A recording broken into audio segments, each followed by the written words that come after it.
Hello दोस्तों, आप लोग कैसे हैं। आशा करता हूँ कि आप लोग अच्छे होंगे। आज से मैं फिजिक्स स्टार्ट करने वाला हूँ, यानी भौतिक विज्ञान में स्टार्ट करूँगा। और आज ये भौतिक विज्ञान का इंट्रोडक्शन चैप्टर है और इसमें मैं बताऊँगा कि कौन कौन सा सिलेबस हमें पढ़ना है और कौन कौन सा सिलेबस मैं पढ़ाऊँगा, कौन कौन सी टॉपिक्स मैं पढ़ाऊँगा, ठीक है ना। सिलेबस A to Z मैंने लिखा हुआ है और विथ न्यूमेरिकल मैंने देखिए लिखा हुआ है विथ न्यूमेरिकल्स, यानी एक चैप्टर पढ़ेंगे तो उसका न्यूमेरिकल्स भी साथ साथ करेंगे। और ये क्लास 9th से लेकर के कंपटीशन तक ये पूरा मैं सिलेबस कवर करूँगा।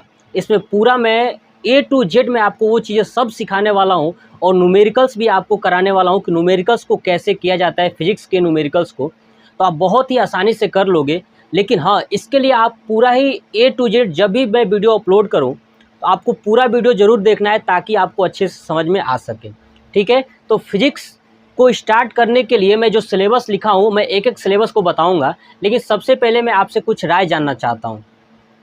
आप हमें ये बताइए कि क्या मैं जब आपको कोई भी चीज़ पढ़ाऊँ तो मैं पहले से ब्लैक बोर्ड पे रिटेन करके उसके बाद मैं बताऊँ या रिटेन करूँ और उसके साथ बताऊँ, ठीक है ना।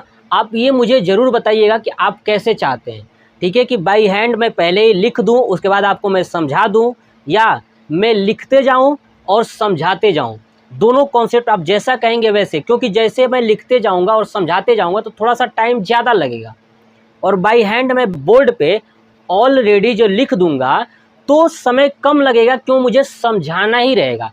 आप मुझे दोनों जो आपको अच्छा लगता है कमेंट में ज़रूर बताइएगा कि आप इस तरीके से पढ़ाइए, ठीक है। तो मैं उस तरीके से सिलेबस आप देख लीजिए, जितना सिलेबस मैं बताऊंगा पूरा सिलेबस A to Z में कवर कराऊंगा और ये क्लास 9 से लेकर के कंपटीशन तक, चाहे रेलवे हो, चाहे SSC हो, है ना, चाहे कोई भी कंपटीशन जिसमें साइंस का पोर्शन आता है, चाहे एयर फोर्स हो, नेवी हो, जो भी है, ठीक है ना, आर्मी हो, सब में ये साइंस का पोर्शन आप पूरा A to Z कर लोगे, ठीक है। और मैं बायोलॉजी का पढ़ा रहा हूँ तो बायोलॉजी भी आप जाके चेक कर लीजिएगा। मैं जो है कि 2 चैप्टर पढ़ा चुका हूँ बायोलॉजी में, ठीक है। एक चैप्टर मैंने पढ़ा दिया है पोषण यानी न्यूट्रिशन, दूसरा चैप्टर मैं पढ़ा दिया हूँ डाइजेशन, ठीक है ना, यानी डाइजेस्टिव सिस्टम यानी पाचन तंत्र, ये चीज़ मैं पढ़ा चुका हूँ, ठीक है। तो अब चलिए मैं एक एक सिलेबस को समझाता हूँ और अपना राय जो है कि कमेंट बॉक्स में ज़रूर दीजिएगा ताकि हमको पता चले कि मुझे कैसे पढ़ाना चाहिए, ठीक है। आपको जिस तरह से समझ में आएगा मैं वैसे ही पढ़ाने की कोशिश करूँगा। देखिए, सबसे पहले हम लोग क्या पढ़ेंगे, पहला सिलेबस में क्या है, मात्रक एवं बीमा, ठीक है। मात्रक किसका निकाला जाता है, बीमा।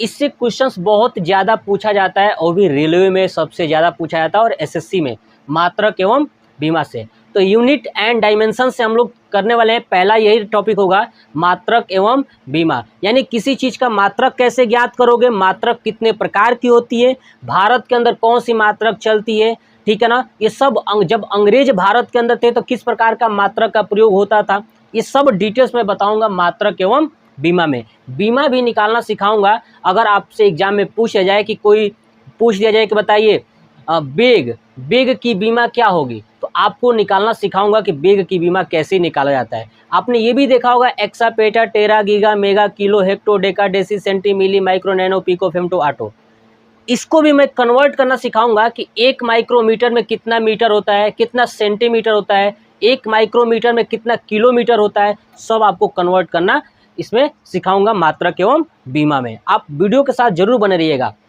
और ये सिलेबस वाला पार्ट आपको कैसा लगा ये भी जरूर बताइएगा। दूसरा हम लोग पढ़ेंगे सदिश और अदिश। सदिश राशियाँ क्या है, अदिश राशियाँ क्या है, ये पढ़ने वाले हैं।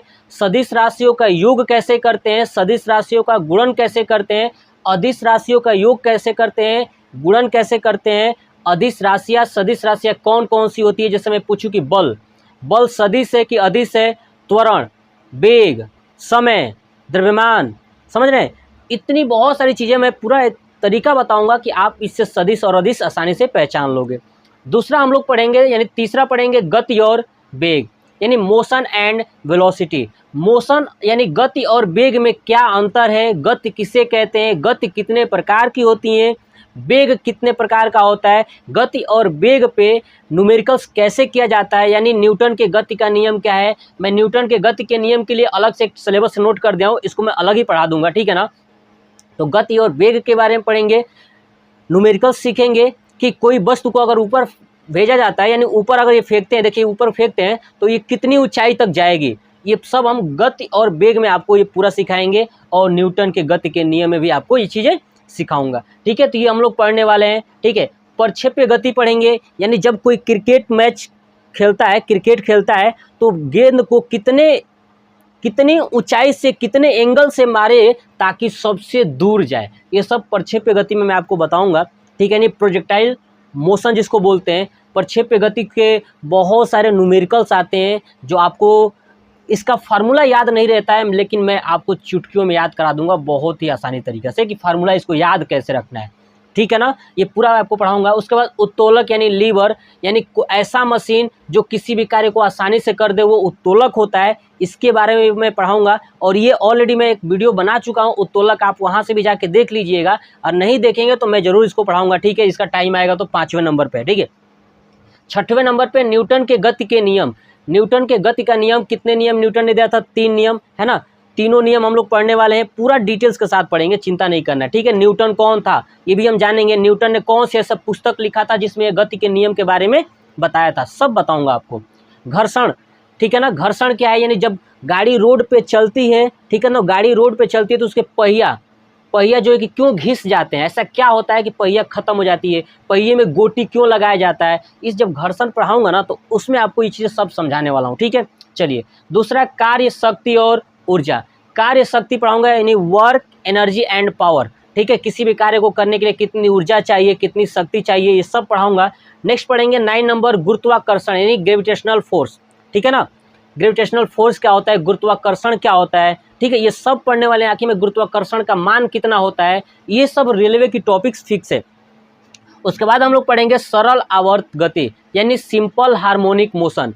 10 नंबर पे क्या पढ़ेंगे, सरल आवर्त गति यानी सिंपल हार्मोनिक मोशन। सरल आवर्त गति का मतलब होता है जैसे झूला झूलता हुआ व्यक्ति ऐसे झूलता है ना, ऐसे तो इसको बोलते हैं simple harmonic motion. Simple harmonic motion का फार्मूला मैं बताऊंगा, ठीक है। उसके बाद इससे क्वेश्चन न्यूमेरिकल कैसे पूछे जाते हैं किसी भी कंपटीशन में, वो मैं आपको सिखाऊंगा। और न्यूमेरिकल आप देखिएगा, पूरा वीडियो जब आप देख लोगे ना, पूरा फिजिक्स, तो उसके बाद आपको न्यूमेरिकल से 1% भी डर नहीं लगेगा।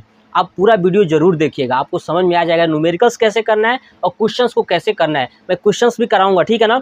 चलिए, उसके बाद पढ़ेंगे हीट एंड टेम्परेचर, यानी उष्मा एंड ताप, ठीक है ना। तो उष्मा और ताप पढ़ेंगे।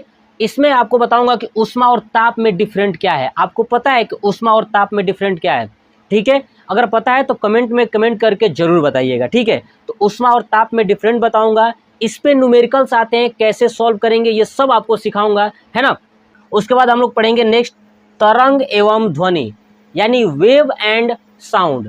तरंग कितने प्रकार की होती हैं, ठीक है। ध्वनि कौन सा तरंग है, दाब कौन सा तरंग है, स्प्रिंग को खींचते हैं तो कौन सा तरंग है, ये भी पढ़ेंगे। और ध्वनि यानी साउंड, है ना, कि कैसी साउंड जो है कि मानव सुन सकता है और किस प्रकार के साउंड मानव नहीं सुन सकता है, ठीक है। जो गांव में लाउड स्पीकर होता है वो कितना साउंड प्रोड्यूस करता है, साउंड का मात्रक क्या होता है, पूरा डिटेल्स ये साउंड और तरंग, ठीक है, यानी ध्वनि और तरंग, इनके बारे में चर्चा करेंगे जब ये चैप्टर पढ़ेंगे तो। उसके बाद पढ़ेंगे प्रकाश, यानी लाइट चैप्टर। प्रकाश का परावर्तन, प्रकाश का अपवर्तन, ठीक है ना, प्रकाश का वर्ण विक्षेपण, स्कैटरिंग ऑफ लाइट, है ना, ये सब डिटेल्स पढ़ेंगे प्रकाश के बारे में पूरा, है ना। प्रकाश की खोज किसने किया था, सब। उसके बाद पढ़ेंगे 40 नंबर विद्युत, इलेक्ट्रिसिटी, यानी विद्युत के बारे में पढ़ेंगे। बल्ब क्या होता है, ट्रांसफार्मर क्या होता है ना, बल्ब में कौन सी गैस भरी जाती है, विद्युत से न्यूमेरिकल, लाइट से न्यूमेरिकल, सब आपको कराऊंगा क्वेश्चंस का न्यूमेरिकल्स, और आप देखना आप बहुत आसानी से कर पाओगे सभी न्यूमेरिकल्स, ठीक है। उसके बाद पढ़ेंगे हम लोग चुंबक, यानी मैग्नेट। चुंबक के बाद जो पढ़ेंगे वो आधुनिक भौतिकी, मतलब कि चालक क्या है, अर्धचालक क्या है, कंडक्टर, सेमीकंडक्टर क्या है ना, पीएन जंक्शन क्या होता है, डीएनडी क्या होता है, ये सब हम लोग इसमें पढ़ेंगे, है ना। यानी अर्धचालक कौन कौन से पदार्थ है, समझ रहे हैं ना, ये पूरा डिटेल्स पढ़ेंगे। उसके बाद लास्ट टॉपिक पढ़ेंगे पदार्थ के गुण, मतलब कि घनत्व क्या है, प्रेशर क्या है, ठीक है ना, और ऐसे ही केशिकात्व क्या है यानी कैपिलरी क्या है, इन सब के बारे में डिटेल्स चर्चा करेंगे। और मैं ये पूरा यही A to Z सिलेबस था और विथ न्यूमेरिकल्स यानी न्यूमेरिकल के साथ में पूरा क्वेश्चन सॉल्व कराऊंगा, ठीक है ना। तो आप अब जो है कि मैं फर्स्ट लेसन से आपको स्टार्ट करने वाला हूँ, मात्रक और बीमा। तो ये सिलेबस आपको कैसा लगा, ये सिलेबस आप नोट कर लीजिएगा और जैसे A to Z पढ़ाते जाऊँ आप कॉपी बना लीजिए ताकि उस कॉपी पे आप नोट कर सको। और A to Z में सब पढ़ाऊंगा, जो न्यूमेरिकल्स क्वेश्चंस, ठीक है ना, या आपको जो सिलेबस पढ़ाऊंगा उसका आप कॉपी बना ही लीजिएगा, क्योंकि आपको वो कॉपी अगर आप रिवीजन करते हैं तो आपका कोई भी कंपटीशन या क्लास 9, 10 कोई कंपटीशन हो, आप उसमें आराम से क्वेश्चंस को सॉल्व कर सकते हैं, ठीक है। तो ये सिलेबस आपको कैसा लगा और ये ज़रूर बताइएगा कि आपको किस तरीके से मैं पढ़ाऊँ, बाई हैंड लिख के पढ़ाते रहूँ या बाई हैंड ऑलरेडी लिख दूँ उसके बाद मैं आपको समझाऊँ। तो आप ज़रूर कमेंट बॉक्स में कमेंट करके ज़रूर बताइएगा। जय हिंद, जय भारत, वंदे मातरम।